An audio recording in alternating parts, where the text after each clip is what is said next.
the Around the NFL podcast.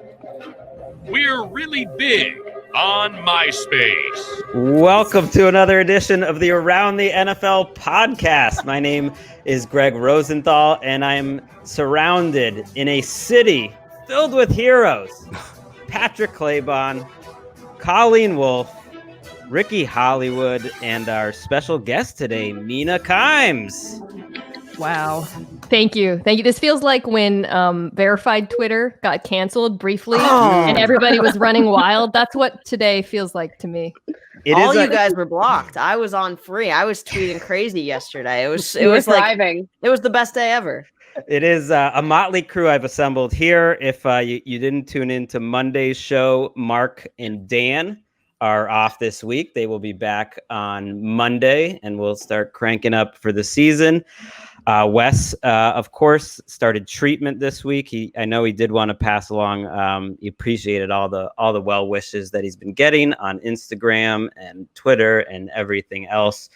And I think he's happy to get the process going. So, of course, our love goes out to him. But yeah, the Twitter blackout must have been tough, I feel like, especially for Patrick and Mina. I mean, you guys are high volume, high quality. You would definitely get votes in like a Twitter MVP situation, both of you. But I just feel like that would have been a couple tough hours for you guys more than anyone. How did you deal with it? I just went back and retweeted as many tweets of my own that I could find that were relevant to the situation about being verified. I didn't know what to do because I like to tweet. I mean, and I'm not the only person out there that likes Twitter. Give me a break. You're definitely high volume, Patrick. I'll give you that. Claybon's like one of the most fearless tweeters out there. I mean, you shoot from the hip, and I appreciate it. And doesn't always land. It does. I mean, definitely not. You came on my podcast, the Mina Kimes Show, featuring Lenny. Check it out. And I believe Lenny roasted you specifically for a couple tweets you had that had like 1 to 2 likes each, but you kept them up there. You didn't. I think Lenny tweets more than I do. Lenny's got a big social media. But my favorite tweets of yours, Patrick, are the ones with almost no response. And sometimes I don't even respond anyways, but just know I'm somewhere reading them and thinking, I'm glad you tweeted that. Well, in my defense, right, the next time everybody gets locked out and you can't actually tweet and all you can do is retweet, I have a bigger catalog of tweets to pick out from that I can retweet. True. When we're being silenced because the world is hacked. So, silenced. I have an addiction. I don't feel like, it wasn't tough on you. Mina's the same way. She needs it to live. She needs it to feel. I don't know about that. I did pay Spencer Hall at EDBS, or Everyday Should Be, whatever that is, to tweet the Pac-12 is underrated and deserves more respect. And I don't regret it. I don't regret it at all. $10. Great return. So yeah, this is a motley crew. I apologize to all of you. Assembling a group of friends really that work extremely hard, especially during this pandemic, for giving you like more work to do this week. Colleen's been on TA week after week. Mina's got a million shows. Patrick is cranking along. And normally, the kind of the focus would be on Mina. She's like the guest of honor here. But Mina, you happen to drop in for what is kind of like a really big show for Colleen. I mean, she knows it. She feels it. She hasn't been able to be on the podcast a lot this summer. She used to be on like weekly in the summers, but she's been so busy. She's feeling the heat from Claybon, who's kind of slipping in there as like, the fifth, regular here. And then also she came prepared. Greg, with multiple segments. I'm saying it's like you came with multiple segment ideas, which I love. Like you're taking the next step. You can never really understand the segments that we're doing.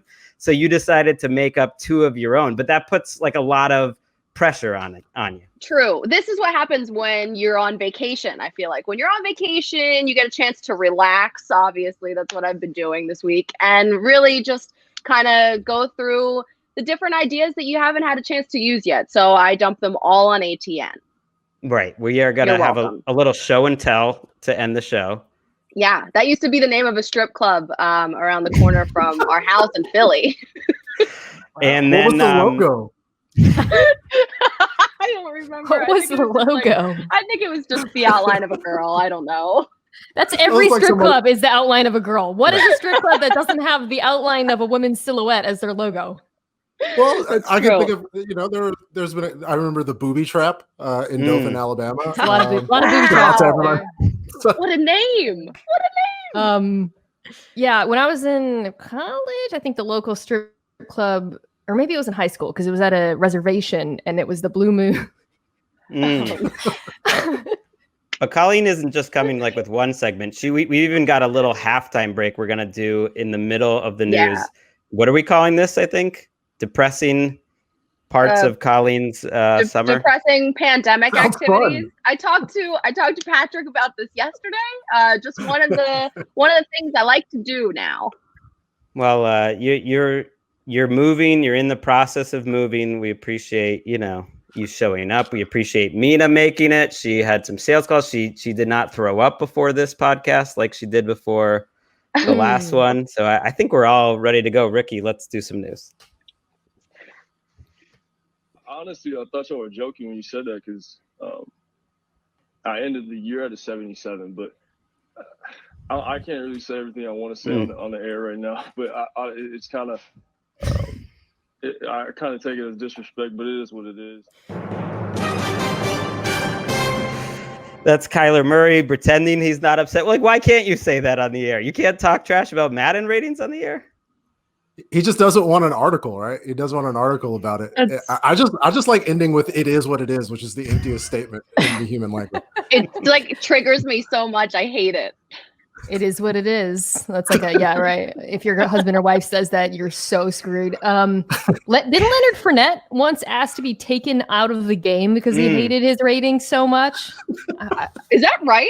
Yeah, and they didn't take him out of the game, and I suspect his rating has gone down since. Apologies to Mr. Fournette, but that was an all-time mad at Madden moment. Madden rating season always makes me feel old because like the last time I regularly played was college, which is like the turn of the century. And so I have nothing to offer with these conversations. I do wonder though where Derrick Henry is rated in that game, because he is a guy who just got paid pretty big money, 4 years, $50 million, 25, I believe, guaranteed in the first couple of years, without really being able to do much on passing downs. The Titans are one of the first teams in the last few years to like build around their running back. This, of course, got everyone tired of the same arguments on Twitter.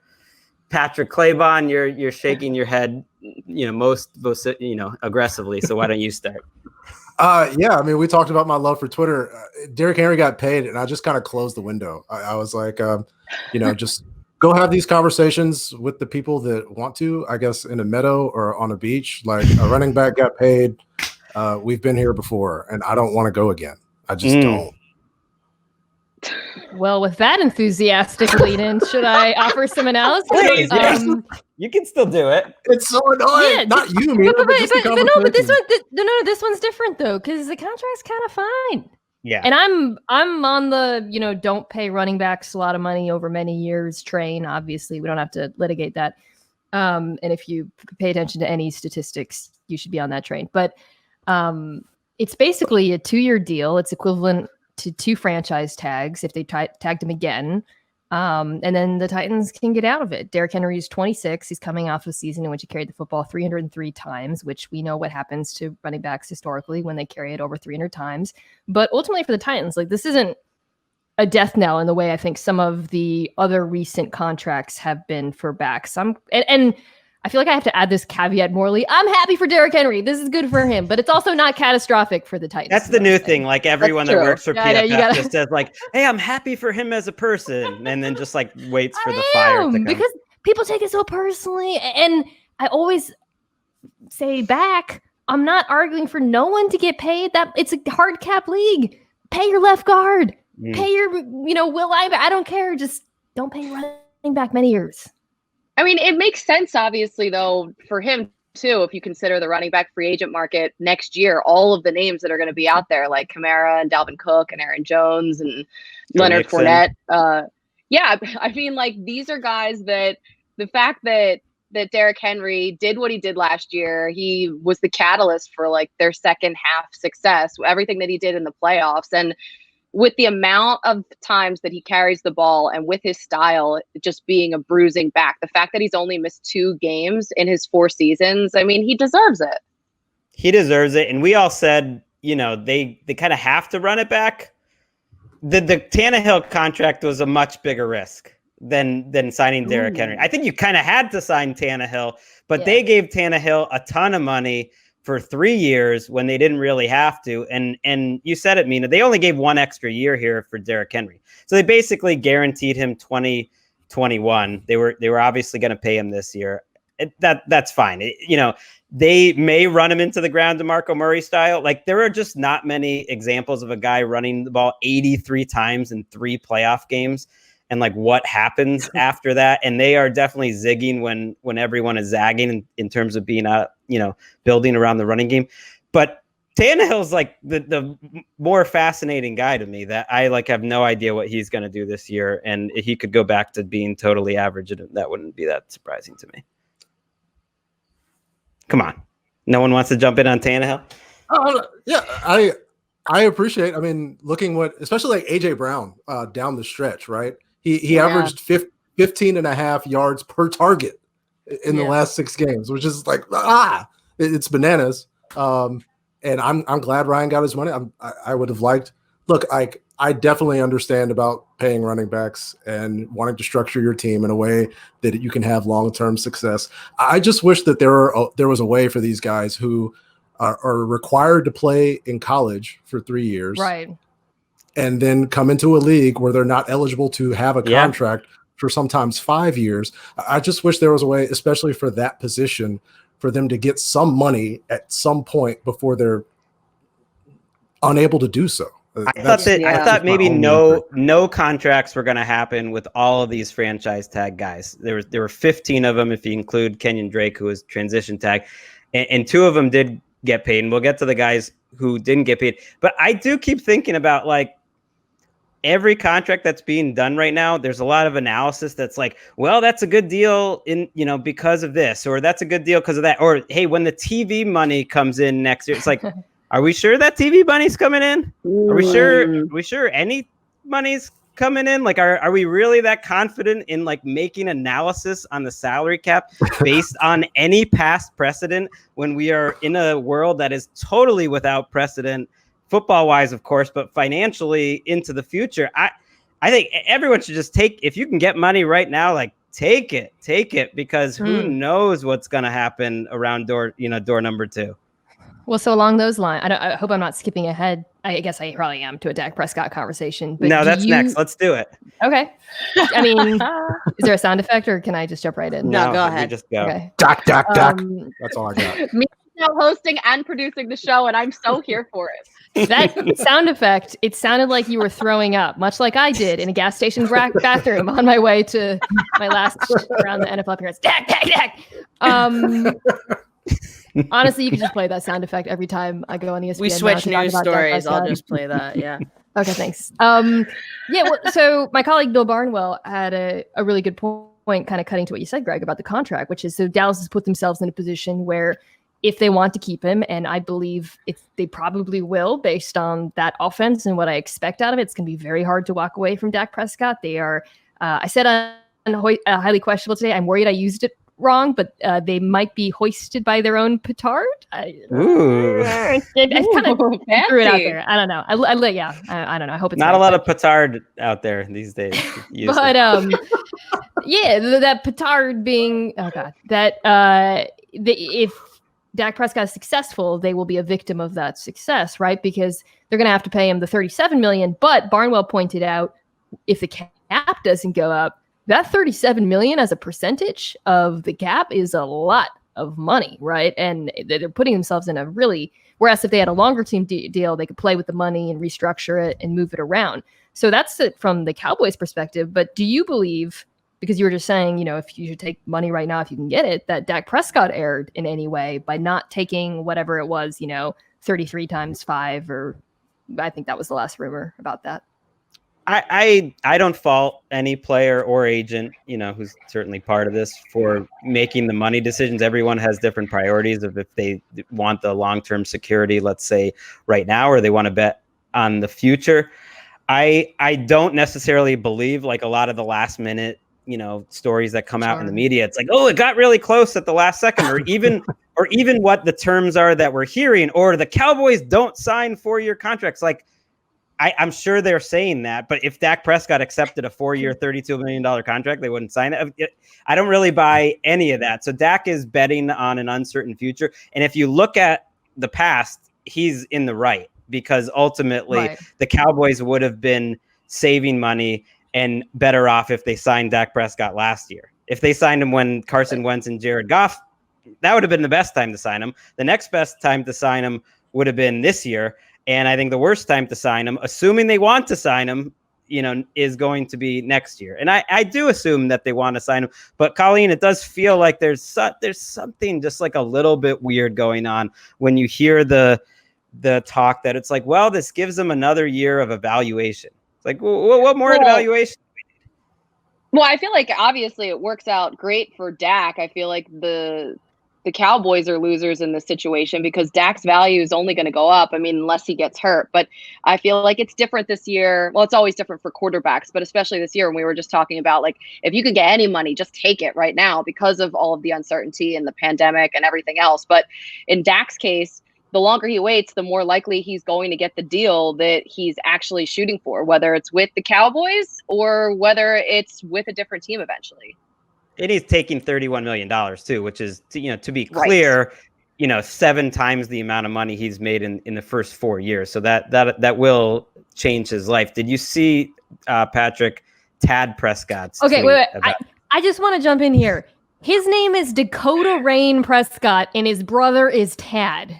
Yeah, that's tough. Dakota Rain Tad. What going on? You just lost out. Yeah, you're like, why can't I be Dakota Rain? I'm Tad. Like right there, they pretty much set up who is going to be the NFL quarterback and who is going to be tweeting with like no punctuation.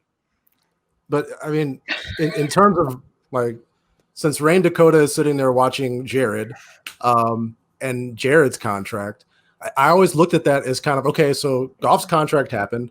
Mm-hmm. Considerable amount of time has passed since then. And Dak has to look at that as like a floor, right?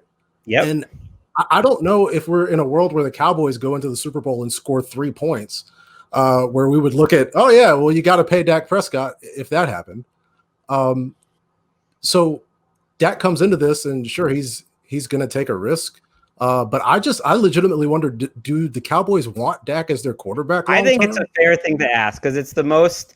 It seems crazy, but the most easy comparison is to Kirk Cousins in Washington. And of course, Dak has a higher ceiling than Kirk Cousins did and does. And I think has played at a higher level than Kirk Cousins had at any point in Washington, really. But I feel like if they 100% super wanted him, then the contract would be signed. That's like the little thing under the radar here. It feels like they're betting on him to not be successful, which is a weird thing to have your quarterback and you're contending for a Super Bowl. And it's like, well, maybe if you're not successful, then we'll only give you $28 million a year. And it's like, what are we doing? It's all about Andy Dalton. And if he is successful, what will happen? They'll be placed by their own petard. The Kirk Cousins reference is instructive, not only because that seems to be the path that he's headed down, but I think similarly to Kirk Cousins, I think you're absolutely right that the Cowboys don't view him the way a lot of the rest of us seem to.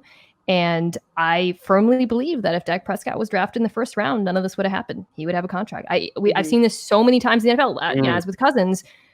Where you are drafted affects the way teams perceive you for the rest of your career. They didn't love him that much then. They like Connor Cook more than him. Paxton Lynch. Which is bananas. To your original question, though, Mina, I would take that money. Well, who knows? You can't put yourself in those shoes. But this time, I would just like right now, maybe I'm more freaked out than everyone, but like I would take it. It's like Colleen is packing up. She's moving out of Santa Monica. She's using this time right now to just like lock down her long-term security, get a good deal on a place. I'm hoping. and move. Maybe this is not a good comparison. Maybe it's not, but the boxes behind you are very distracting. Let me just ask you guys this. I think the Cowboys are going to be a top 5 offense. Do you agree? Yeah. Yes. Yeah, they have everything that they need for that to happen. Dak has everything at his disposal. So there's really no reason that the Cowboys should be doubting him at all because they've set him up perfectly to succeed. There you go. That's what I'm saying. So when he's doing this risk calculus, he doesn't know if he's going to break his leg, knock on wood, and he doesn't know what's going to happen with the cap, but he knows he has weapons and an offensive line. The information he's equipped with suggests that he should take a bet on this season. Yeah. That's true. And unlike, me, like he can have a little more confidence that he'll be like gainfully employed for a few more years. So that has to feel good. I do want to mention the guys who did not get signed because there were a lot of them. Just if anyone stands out to any of you, let's start with Patrick, Justin Simmons, Shaq Barrett, Brandon Scherf, Leonard Williams, AJ Green, Joe Thuney, Anthony Harris, Hunter Henry, Bud Dupree, Kenyon Drake, Matthew Judon, Yannick Ngakoue. I mean, the free agent class next year should be loaded. That's one thing. And I will just throw out to start, and then I'll go to you, Patrick, because the Leonard Williams one is fascinating to me because it's like Leonard Williams would have never made the money that he's going to make from the Giants if he got the free agency. He never would have been kept if Dave Gettleman hadn't traded for him. And Leonard Williams is almost like a last stand for a way of life for Dave Gettleman. Like he believes in these big space eating defensive linemen, and he has Dexter Lawrence and he has Dalvin Tomlinson. It's like, and if this doesn't work, if their defense doesn't work, then it's like none of them are going to be back there next year. Dave loves the hog mollies. I used to love the idea of, because it was a thing that it was a trope that was always like, oh, well, this guy's going to a contract year, so he's going to try extra hard. Right. But Shaq Barrett going into a contract year, he led the league in sacks and couldn't get a deal done. And it's just like, it makes me think like Derrick Henry goes up to the last second to get one. And it's like, well, like, what is this tag really for? Because these guys have done all that they're supposed to do. And you'd like to have an opportunity to get a long-term deal. And so I just don't know what more Shaq Barrett could have done. I'm looking forward to see the Bucs defense play this year. I think it's basically to keep players, I was surprised that it didn't change more on the last CBA because it's just to keep players an extra year or two that you don't want to pay what the market will pay. And that's what happened with a lot of these guys. Joe Thuney really stands out. I don't think he's ever going to get that money from the Patriots, but they didn't want him to go to the Jets. One guy that did get paid though this week, and we are going to go through all the contracts, but the biggest surprise to me was Chris Jones getting that deal, Colleen, after they signed Patrick Mahomes, which proves one of my favorite truisms about the NFL, that the salary cap does not really matter. That people using the salary cap as an excuse, you can always find ways around it if you really want to. And Brett Veach did this offseason.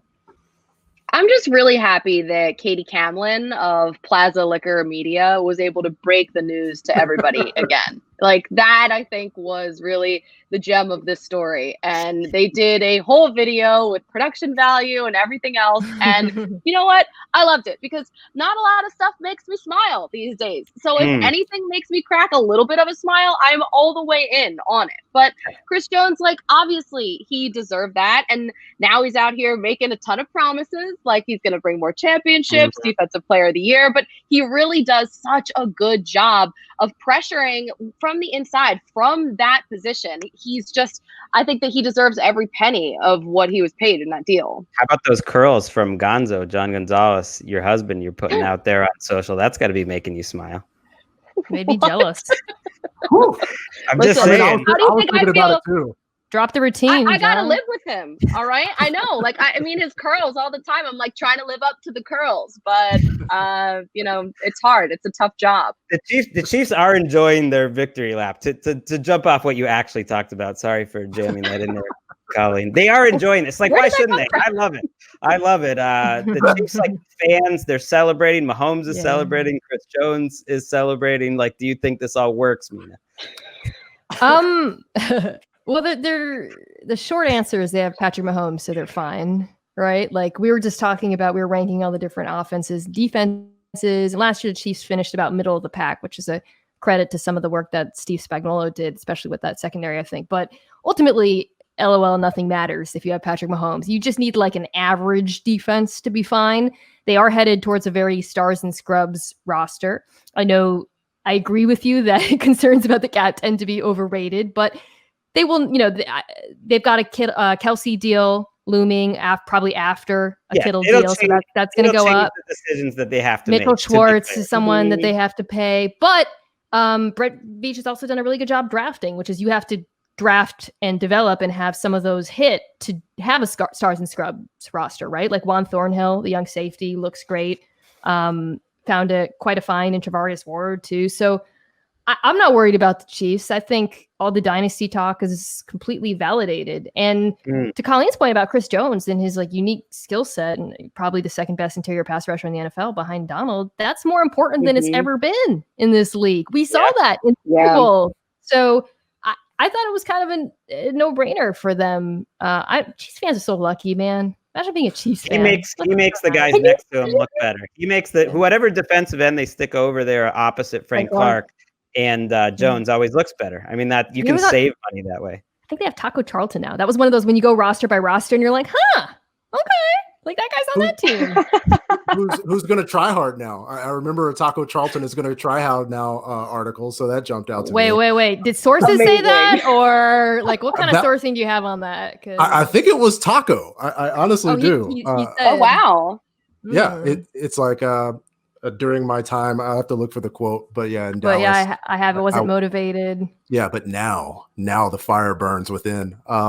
Wow. You could make a lot of people did. I felt this way, of course, Patrick Mahomes causes the world to explode, but you can make the argument that Chris Jones was the MVP of the Super Bowl.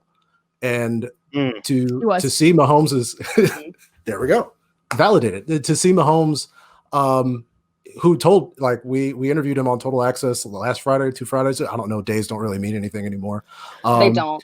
And he talked about the way that he wanted to structure this deal. And Chris Jones, honestly, is making more money than Patrick Mahomes right now. Mahomes is going to have to wait for the lion's share of his payday. But he wanted this to preserve this championship window that they have. And they'll do that with the talent that they have that they're able to keep for now. But in terms of keeping this defense, which was able to play to the level that they needed them to play, this is huge, and the window is all the way open, and I'm glad he gets his money. I do wish we could call him the highest paid player on the Chiefs. It's weird that we insist that Mahomes is the highest paid. You can. I mean, you've got a microphone. You're on it right now. I mean, you can do it on NFL Network. You can let's do it wait till people want. get their money to call them the highest paid. Let's do that. The money comes in their bank account, and then I will fight that fight with you. Let's do it. Okay. Highest paid player on the Chiefs. I'm down. Let's go. It's like, their defense has room to get a lot better because they really weren't that great. They're terrible against the run. They're pretty good against the pass. And you would think they actually have room to get better. Spagnuolo did a good job at the end of last year, but really we're just kind of killing time right now. I hope, Ricky, you are ready because we've just been kind of talking until we get to my favorite part of the show, or what I'm expecting to be my favorite part of the show, which is our halftime break of the news. And it's a little something that we like to call, and give it a second, Colleen. Colleen's most depressing pandemic activity. I never been this happy before. What a tune. No. Okay. So this is my favorite depressing pandemic activity to do these days. Because I have a lot of pictures on my phone, I never delete any photos at all. So I have screenshots, I have everything on my phone.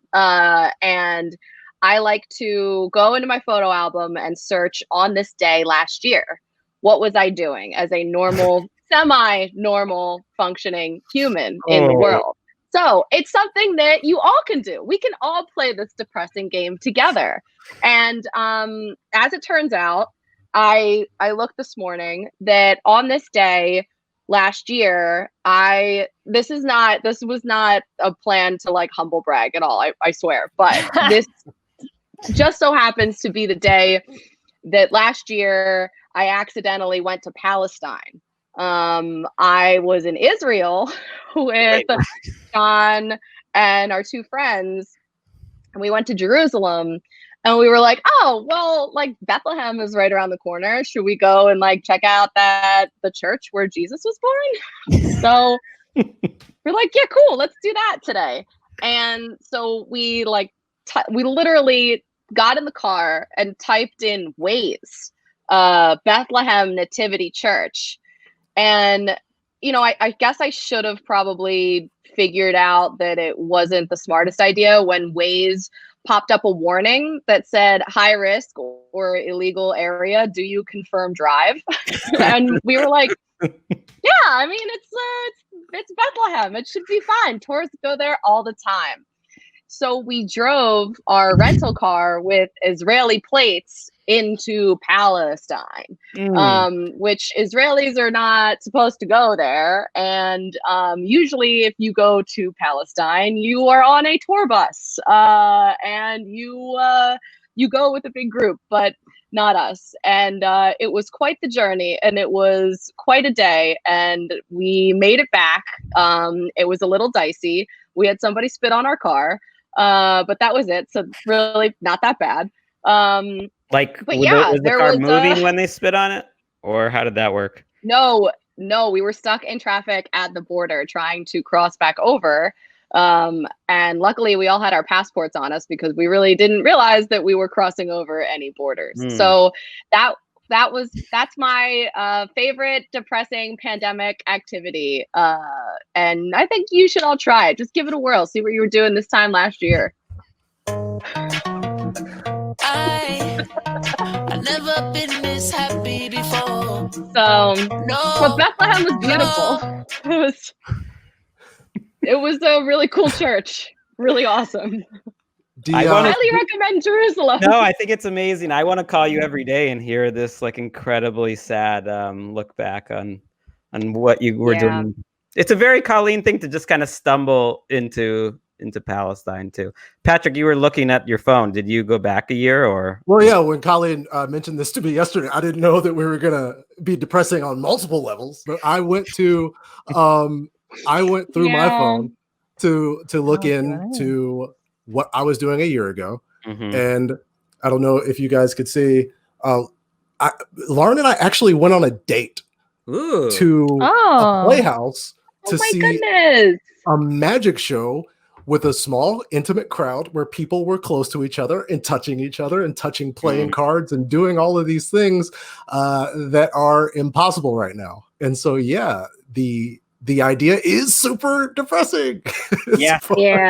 Mine hits it on the head pretty well too. I was looking back, I was at Fenway Park, about to see my family the next day, but staying at a friend's house and watching the Red Sox win. I think it was like 18-11, real offensive, beautiful night at Fenway Park.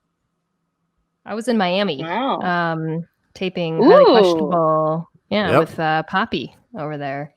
How are you finding just like doing Zoom for all TV? It's all right. I mean, you guys have the same experience as I do.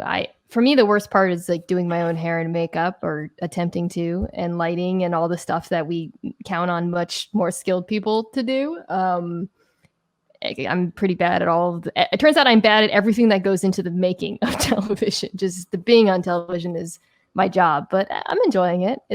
I think it's a lot easier than any of us thought it was back in March. I'll say that. Yeah, that's true. Which is good because I think it's going to be continuing here for quite a while.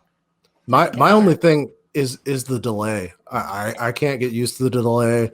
It's so annoying. It changes everything that we do with how we interview people, with how we tee people up. And it's just it just makes TV bad. And I wish it's like let's nationalize the internet. Let's make this better for everybody. I don't know.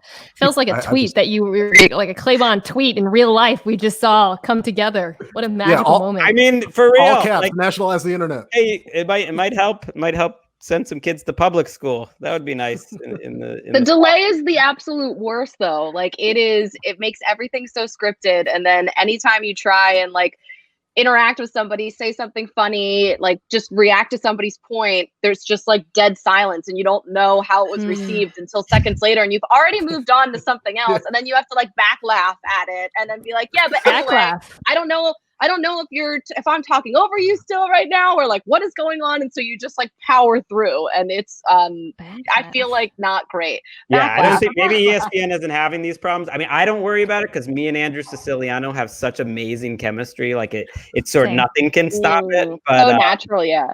But maybe it's different at ESPN. And that was Colleen's favorite depressing pandemic activity. I've never been this happy before. No. Okay, Colleen, I think that was a big success. That was an A. You're 1 for 1 right now. The segment, guys, feels bigger, but you're off to big. I'm not surprised. It's like you've kind of stepped up in class, just like in general since you were on the show. You're you're bringing the executive producer credit, is what I'm saying. You're like the. Why are you trying to butter me up right now? What is coming next? I don't know. We'll see. You're like the Reese Witherspoon. I don't know. Seth Rogen, maybe.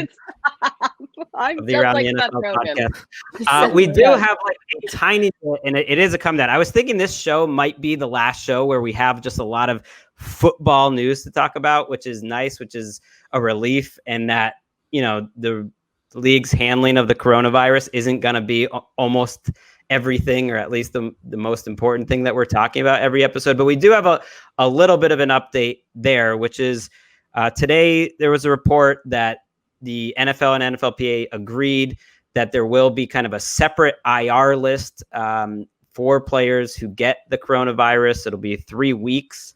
They will be fully paid, but that is one small detail. And the bigger news, the bigger kind of global picture is that we are technically only 2 days away as we tape this from when a couple of teams, including the Texans, rookies, are supposed to show up for training camp. The NFL owners have a big call on Friday in which I expect there will be news about certainly those rookies not showing up and, very possibly training camp getting pushed back. But I guess the biggest takeaway is here. They're pretty far away, it feels like, on even coming to terms with how this will look, at the same time that, 5, 6, 7 NFL teams are in some of the worst, places that you could possibly be in the entire country. So that's it. Like, the news is just like, there's going to be more news Friday, but I wouldn't be surprised, Mina, like when we come back on our show Monday, or when you're doing your shows Monday, that things are going to start getting pushed. And the preseason especially feels like it is like more of a dream for the owners than something that could realistically happen. Coming for my work there, Greg. What? You love the preseason. That's right. Oh, and you're the preseason analyst. That is a bummer. So the players are pushing for no preseason. The league wanted the 2 games. It was the last we've heard. It is interesting to think about like which teams are, not to immediately transition to like the football-ish side of things, right? Like when we talk about how will no fans affect the home crowd advantage at Seahawks Stadium, but it is interesting to see like no preseason would really affect a lot of rosters. I know we poop on it and some teams view it as inessential, but this is the time of the year when we start talking about question marks, training camp battles. Like, for example, the Chicago Bears, if they don't have a preseason, who starts week 1? There are teams out there where Mitchell Trubisky does.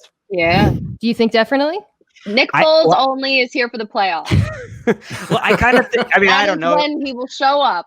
I'm not saying anything definitely, but I think the training camp's going to look more like the NFLPA wants, which is about a 3-week ramp up where initially maybe there's only 20 people in the building, and that maybe you get to OTAs in 2 or 3 weeks, and maybe you get to padded practices in 4 or 5 or 6 weeks. And it's like, if that's the timeline, what are we talking about here? Like you're not even close to being in terms of the preseason. And we talked about how the NFL built some flexibility into this season of pushing it back. And, I think we're getting closer and closer there. If someone had told us in March that as we were sitting here 12 days before training camp was supposed to start and a couple days before rookies, that cases and death in cities would be higher now than at any point in the pandemic.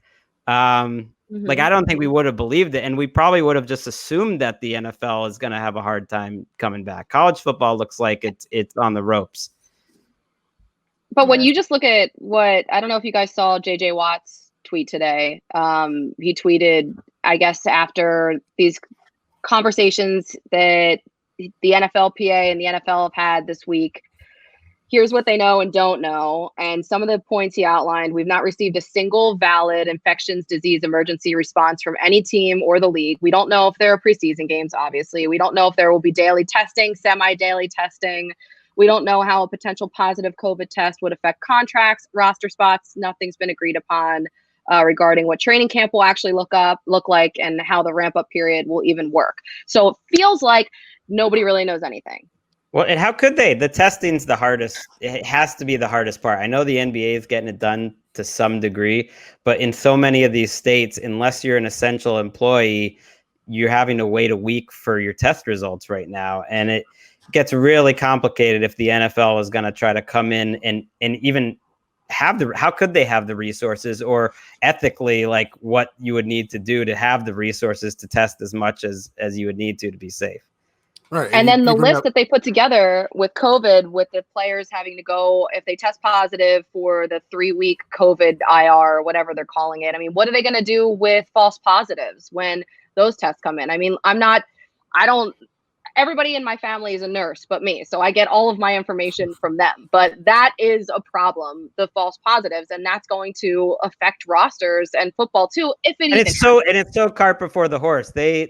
August is going to be so challenging. Like, they just need to try to figure out some sort of safe way to do August and worry about everything else later.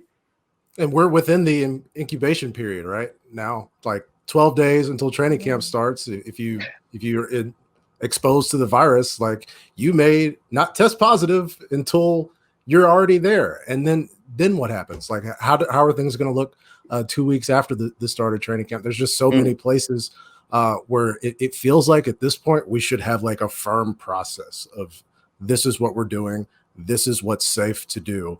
But because, like, in society too. Yeah, right. Society more. The NFL is not going to solve it.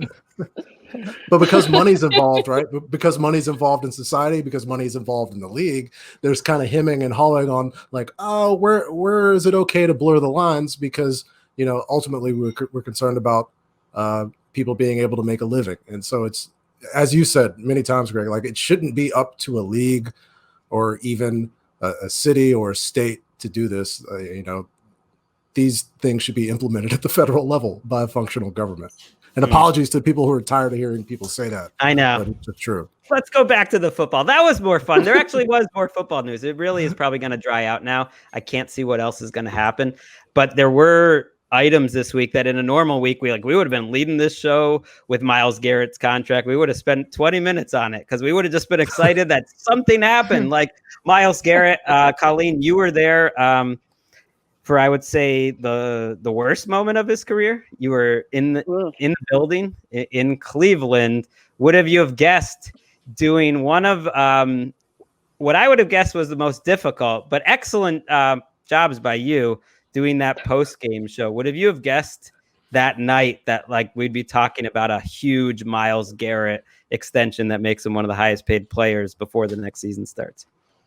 I can't even imagine, like, thinking that, going back to that night, because it was one of the most, I mean, even Super Bowls have been less chaotic than that night, because it happened with 10 seconds left in the game. That was part of it too. And it happened at the other end of the field from where we were, and they weren't replaying it in the stadium. So nobody knew what was going, like, we couldn't see what was happening, and we didn't have any monitors because they didn't even they were just about to pull out our set onto the field with, like, the seconds ticking down. And so we just hear, like, Joe Buck being like, and Troy Aikman being like, "Oh my God. Oh, wow. Did you see that?" And we're like, what is happening right now? How do we do the show? And it was like, we had to throw it all together. And And once we actually saw, the video, then we were like, oh, wow. All right. So this is a thing. This is a big thing. This is a thing that is going to be a thing for a while thing. So I can't imagine, thinking that night that we were going to be sitting here having this conversation. But before that moment, Myles Garrett was in the discussion for Defensive Player of the Year. He was in the conversation for that. And you saw the fall off with the defense when he was not on the field in terms of what they were able to do with pressure. And it just wasn't anywhere close to as successful as they were when they had Myles Garrett on the field. So he's getting that money, and he said that, that one moment isn't going to define his whole career in life. And Mina, you talked to him. I mean, what do you think about all this? Oh, that's right. We get all the experts. I know. I'm getting my Google alerts from my name because it's being mentioned in the context of his contract in this interview. Yeah, so I guess it was, God, it feels like another lifetime. When was it? February? It was after the Super Bowl, I think. But I did interview Myles about the incident when he was reinstated, and he sort of reasserted his allegation that Mason Rudolph said a slur to him. And that was met with a lot of backlash from the Steelers. And the number one question people always ask me is, do you believe him? And I don't have an answer to that question. I truly, I don't know. I wasn't on the field. I believe that there is an audio, by the way, which is something there's been a lot of question marks about. And I think kind of a lot of misunderstandings about what is actually taped on NFL player fields and retained. But I do know this. I'm not surprised by the contract because the Browns absolutely love him. Right. And one of the things that didn't really make it wasn't reported on was, after that night and then after our interview, a lot of people asked, why didn't he tell anyone that night? He did. He told John Dorsey, and Dorsey confirmed it. And Dorsey has only ever supported him and backed him. So again, I don't know if it's true or whatnot, but I do know that that organization thinks very highly of him. And I'm not surprised for obvious football reasons. Right. I'm glad. And he's right. It's not going to define him. I mean, they've known him in the building. He's a number one overall draft pick that has lived up to the billing and then some. DJ Daniel Jeremiah, our podcast adversary, mentioned on Twitter this week, he thinks that Myles Garrett has the most tools in the toolbox of any pass rusher in the league. And I would agree to that. I love watching Garrett every single snap. And as good as he is, I think there's even a feeling that, wow, he could be even better, that he was probably one of the 5 best pass rushers in the league last year. And I think that's the closest he's been to being full Garrett. And yet when you do watch him, I still have this feeling that I think he could have JJ Watt. Obviously he's a different type of player, but just like blow the rest of the league out of the water type seasons. And it still feels like there is a chance that is in front of him, Patrick. He's like so fun to watch. Right. Yeah. It's which is so different. Like in this 2020 world where like, even on video games, like people don't even play defense anymore. They just sim straight to the offense, and offense gets so much energy and so much attention. But like when the Browns are playing, like you're watching number 95 to see what he can do. And like we've all said, like that moment with Mason Rudolph where something happened. We don't know what it was. 2 people on earth know what happened. It's weird that people could make a statement as to what did or didn't happen other than the people involved. But ultimately, like he's a spectacular football player. And I'm glad that the Browns were able to kind of look past this, and he can get his money and he can hit quarterbacks legally, like with his pads and not with their own helmets.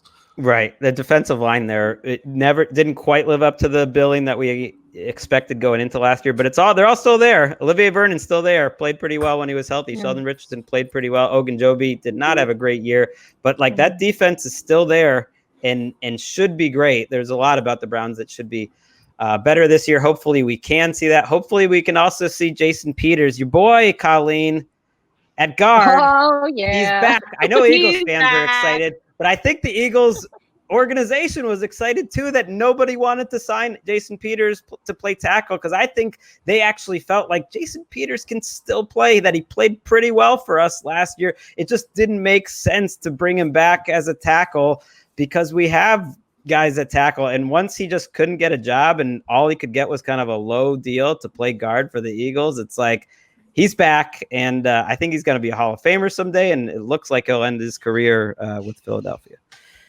It was meant to be, I think, Rosie. That's sort of my feeling on it. I mean, it is interesting if he does actually play guard. It'll be the first time, and he's obviously, you know, an amazing player. He's super talented, but he's also switching from the left side to the right side. So there will be a learning curve, but think about that right side of the line. What a party that is. I mean, you got Jason Kelce, Jason Peters, and Lane Johnson, and Lane Johnson was supposed to replace Jason Peters back when they drafted him. So that's right. I feel like it's very odd just to see him coming back. I mean, when I was starting college, Jason Peters was just starting with the Eagles. So I feel like he's really been there forever. I remember writing Roto-World posts about this tight end, Jason Peters, you know. I mean, I really do. Like, it's it doesn't look like he's athletic, but doesn't look like it's working out. They might move him to tackle, which is usually like, okay, this dude's career is over. Didn't work out that way. Well, we've done enough news.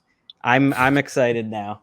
I'm excited to get to this idea that Colleen had, which is show and tell. It should be. My ideas have been brilliant, I feel like, today, right? Yeah, they really have. You made the show for us. I don't want to keep everyone too long. I know, Patrick, you might need to jump off at some point. Tell us if you are. Yeah, I'm monitoring my phone extensively. We'll see what the news overlords at NFL would like to do, but we're good. So you had the idea, Colleen, even though it is an audio show, we are taping it on video, and you just wanted to do a quick show and tell because you've been going around and packing your boxes this week. Can't you hire someone for that? No. I'm not hiring somebody to pack the boxes. I'm going to hire somebody to help like physically move out because these guns aren't going to be able to carry credenzas out of this house. I'm telling you, when Wes and I moved to LA, the NFL shockingly paid for a moving service that we didn't have to do anything. They just showed up, like magazines were out, and man, I never want to live another way. They touched your stuff? You had them pack all of your stuff? I mean, you could separate whatever you don't want them to pack that you wanted to keep separate, you know, because we weren't going to have it for a few weeks, you know, because it had to go in a U-Haul across the country and whatnot. But yeah, they basically did it all. It was amazing. Like your underwear and everything? I would pay, I don't pay for a lot of things and whatever. I'll drive lousy cars my whole life. But whenever I move next, I'm doing that again because it was a life changer. Fancy. Even if it wasn't a pandemic, I still don't know if I would be that's okay true. It is a little different. Somebody else come in and like pack all of my stuff. I would feel so weird about it. I'd be like, can I help you with anything? Is there anything I can get you? Like, yeah, we left. We left the house. I can't. Yeah, I would have to. I don't know. I guess that sounds. You weren't wonderful. even there. That sounds like a great experience. I think one of us stayed at all times, but the other and our daughter, you know, left. So one person hung out. Yeah, sorry for distracting. What show and tell really should be all about, Colin. What a different experience. I mean, I could just show and tell you all of the boxes that are like in around this place. There's a lot, but it is an audio program, so I understand. Okay, so my show and tell, a couple things I found while I was packing here. I still have my Super Bowl confetti in a Ziploc bag. I feel like I should have done something cooler with it by now because we are well past when the Eagles won. So maybe I should like put it in a frame or something with a ticket. I don't know, something more sentimental than a Ziploc baggie of confetti that was just shoved in my nightstand. So I found that. I pick up the confetti and then but I don't know if people really want that and like send it to like if I know the fan of that team. But it's like I don't know if do people want the confetti? I've always wondered that. Like sometimes as like a gift, I'll like throw in a couple pieces, but it's dwindling now, so that might be over. Okay, so this is one of my favorite things. It's an Eagles t-shirt, but it was my mom's. So it's like legit OG, and it's the softest thing in the world. And the reason I found it was because I've had it at my house for a while, but the reason I initially found it at my parents' was because my mom was using it as a rag to clean the house, and it was there's a metaphor in there somewhere. A rag bin with a bunch of like other old cool T-shirts that I pulled out, and I was like, "What are you doing with these? Give me this!" So it is one of the coolest things ever, and it's like so worn that I can see you guys through it. Can you even wear it anymore? Or it's just sort of an artifact. I wear it, but I feel like it's going to fall apart every time I do wear it. So yeah, it's not long for this world for sure. Thanks, Mom. So that's it. I thought you were gonna have a lot. I could watch just you. Well, I have other stuff. I have a license plate cover.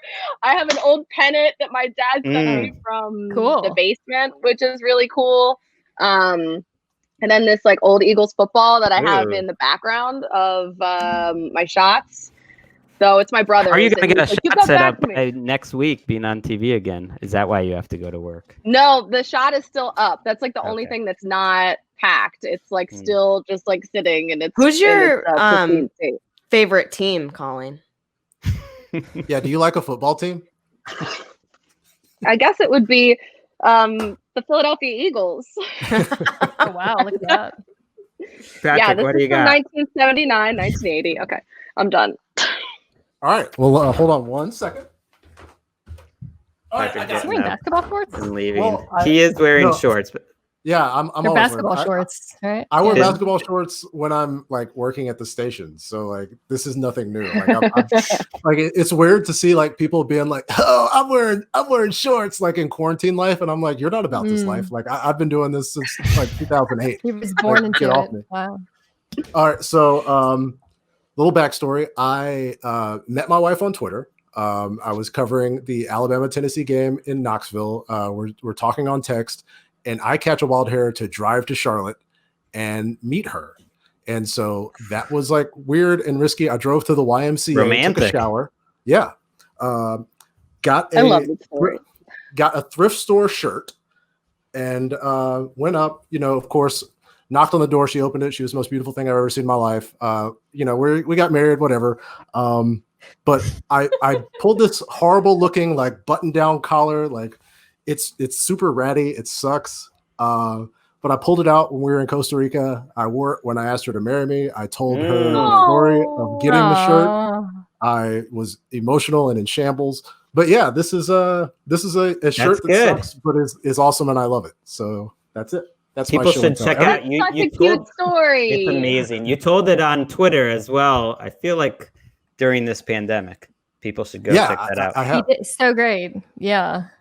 It was, and then there was like a sci-fi thing, a joke in there, right? As I recall. Yeah, we Between you and your future sci-fi wife. movies and texted back and forth. It was super cheesy. I'm a big dork, and this like if I put this shirt on, like this, I'm not very good at fashion, and like this shirt sucks, but I'm never getting rid of it. I love that you kept it. That's great. What do you got, Mina? Patrick. So mine's not as cute or charming like Colleen's, but today while I was taping Highly Questionable this morning and talking about Dak Prescott making my incredible hoisted by his own petard reference, L. Duncan. Do you think like bringing it up again, it's gonna like work better the more you bring it up? Or? We've hit a petard like you got to bring it up a third time. I actually think it gets smarter and smarter the more I use it. And anyways, Elle Duncan was on the show with me, and she had this analogy about the quarterback market and Beanie Babies. So then we all started talking about Beanie Babies, and I remembered that I had a Beanie Baby. I have a lot of stuffed animals, unfortunately affirming every possible stereotype about me as an Asian American woman who covers the NFL. I fucking love. Are you allowed to cuss on this? Sorry. I have so many stuffed animals. I just think they're so cute, and I don't know, like people. Maybe that's surprising because I'm kind of a bro-ish job or whatever, but I have like 100 stuffed animals. Wow. Kind of hidden around the surprised. house. Colleen has a shocked face right now. No, I love them. I want to know where you keep them. I can show you. I mean, there's some up. I don't want to like mess up my audio setup, but there's like 20 up there. There's a couple on my shelf. Anyway, so I was like, oh yeah, I think I got a Beanie Baby laying around. So I grabbed it. It's a bat. You guys can see it's a little bat. The official Thai name is Batty. I call it Radar. They all have names too and voices. And anyways, on the air, L. Duncan was like, looked it up, and it turns out this is worth $1,000. What? Wait, This for little, real? Yeah. Are you gonna get rid of it? Baby. No, I mean, then I'd have to figure out the website where I don't know. I just, Plus, if it's anyways. worth $1,000 now, Exactly. in 30 years, maybe if you really, it's Whoa. gonna be worth even more. Yeah, just like Dak Prescott. So I love this little bat. And so people maybe make fun of me for loving stuffed animals, but who's laughing now? I'm laughing all the way to the bank that I'll never go to because I'll never do, take the effort to sell it. But You're sitting on a gold mine. apparently I am. That's great. Wow, mine's not as cute or anything like that. I was looking around for like something that would be good to have, and I'm not super sentimental, which maybe isn't a shock. I don't keep a lot of stuff. Well, not in terms of objects. I'm not a big keeper. I like throwing things away. But I found randomly good lead up. I found this disposable camera. Yeah, from crank. And it's with the crank on the back and everything. And it's from 2001. So I am really excited now after looking through some drawers to go to Rite Aid or Walgreens and see what develops on this thing. That's what I'm excited about. I have two things like Colleen, not just one. I've been wanting to get my grandfather's painting in the background of my shots. I have a lot of his paintings. He was a painter. He was an art professor in Berlin in the 1930s and 40s. He left in 1941, so you can kind of do the math there, which is crazy. But I just thought it'd be fun to have a little Heinz Rosenthal. Oh my goodness. Around the NFL podcast. And so now this was my chance to do it. And he does a lot of different sort of styles and had his own different eras. But I think this is from the 1930s, which is crazy. Have you named it? Does it have a name? No, but it's always the one. There's a handful of them that I always bring around, and I always like her. So she's traveled with me from New Orleans, to New York to here. I should name it. That's a good idea. I know. I should figure out a way to put it in my background. That's my show and tell. Shout out to Heinz Rosenthal. Yeah. Wow. I feel like I've learned a lot about you guys. It was good. It was another home run, Colleen. I mean, we're here in July. There's a lot of down news out there. And I think you brought a smile to people's face just by showing up. When will we see you again, Colleen? I feel like it might be a while. Monday. Back at it on Monday. Total access. Monday, Tuesday, Wednesday, total access. Yeah. Right. To be clear, not on our podcast. You're not going to slum it with us again. Well, but maybe the week after because I'm off again. So we'll see. I'm trying to do I work for a week and then I take a vacation. This is just my first try at it though, so we'll see. Take the week off. You don't have to show up here. I do thank you all for coming and helping out when I know you're very busy. Mina, you're on Highly Questionable this week. You're on First Take. You've got your podcast with Lenny that drops every Tuesday night or Wednesday morning. Usually Tuesday or Wednesday daily. I mean, it's a lot. No. Pablo Torre's taking over ESPN Daily. I saw that, but I saw you've still been doing it, so Yeah. You got to come back on Mina Kimes show. We're doing division previews. This week we did the AFC West. Next week, NFC North. So